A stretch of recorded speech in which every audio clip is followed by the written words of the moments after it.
question for Monica next is, we talked a little bit about trends with content, like the way landing pages have changed over the last couple of years, what people are looking for when they search out a website.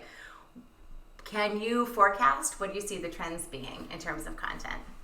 So any SEO agency or content agency will have their own path of where they think the content is going. My own assumption, and I don't know how many people would agree with me on this, but I believe that voice search and voice content is super important, and it's the next generation, because we all have our phones. We all have Google Home, Google Assistant, Alexa, Siri, whatever else comes out. Bixby, I think, is the other one. Oh, I don't know what it is. It's on my phone. She's listening to me, I'm sure. They're always listening. But I think what's important as it relates back to content is what are the answers that are coming through to you. So if you ask in New Jersey or New York, how do I make a pumpkin spice latte? And then you go to the Midwest, you ask the same question, and then you go to California and you ask the same question. What are the answers that you're getting? Are they different? Are they based on the cookies that you have? Are they based on what other people in your neighborhood prefer? Interesting. So that's something that I'm interested in doing, and I think I'm going to be testing this out as I travel over the next few months to see what kind of answers that I receive from Google Assistants that are not mine, because I do believe that they are attaching a certain answer according to my personal search history. Really? Which of course varies because I have X amount of clients with X amount of content, so my search history is just all over the world. It's wide, yeah. Yes. So voice search is really important, because let's say you're searching for what's the best restaurant near me. That, of course, is going to differ based on your geography and, again, your search history. Are you more inclined to have ethnic food or American burger food? And it might sway the answer there. Got it. Okay.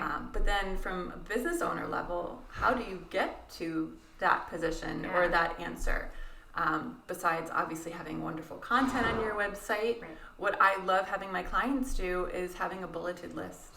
You know, what are the first 3 steps to make the best pumpkin spice bread or pumpkin spice latte? Yeah. Short, simple, and sweet is really good. It's really easy for Google to read. If it's long and lengthy, it might not be great for Google to read. But the SEO value, depending on the keywords, might be wonderful there.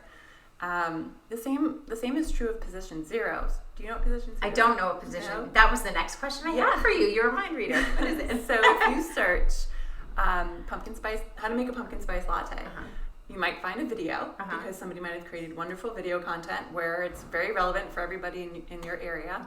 The next one down might be position 0, where it has the first 4 steps or first 4 ingredients for what you need to make it. Oh, yes. And now I know what you're talking. Okay, Yep. So it's called position 0.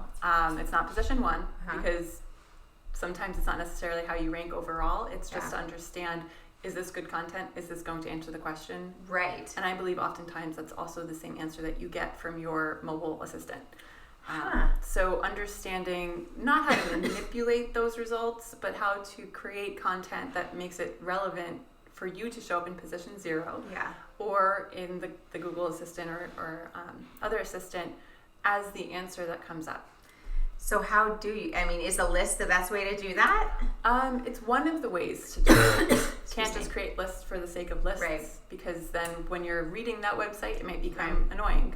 If there's 35 bulleted points to that process, no one's going to necessarily read through it all. They want short, easy, simple, quick, which is oftentimes why I think video is so great for the next phase of content on your website, because people can be talked to instead of needing to read. They can listen to a podcast as they drive or as they're on their morning commute, as opposed to just reading a long and lengthy page of content. So that's where I see the trends going, is more audio, video, and then position 0. Short, simple, sweet. Does AI tie into that at all? It does. And it's constantly changing. So any content that's out there, when you look at the first page of results on Google, everything there is being monitored, right? How many people are clicking number 4 versus number 1? Are they clicking into page 5 of the results because they're still not finding what they want? So what is the user intent? That's been a huge push in 2019 and 2020. If they're searching for best restaurant near me, is their intent for maybe an engagement? Right. Or is their intent because they have 2 kids at home, what's kid friendly? So making sure that the results provided are also the results intended and relevant, because there's 55 great restaurants around here, but if you have 3 children or if you're a single person, where do you want to go? Right. They're different. Very different results. For sure. Ask us questions for the next series of videos that we produce. We want to make sure that you have the content that you want, that you're seeking, because you could be our potential client, or we can just potentially help you. Yeah, give you some value. Let us know what you want us to talk about, and we will do our very best to include it. In fact, we will. Yes. See you later.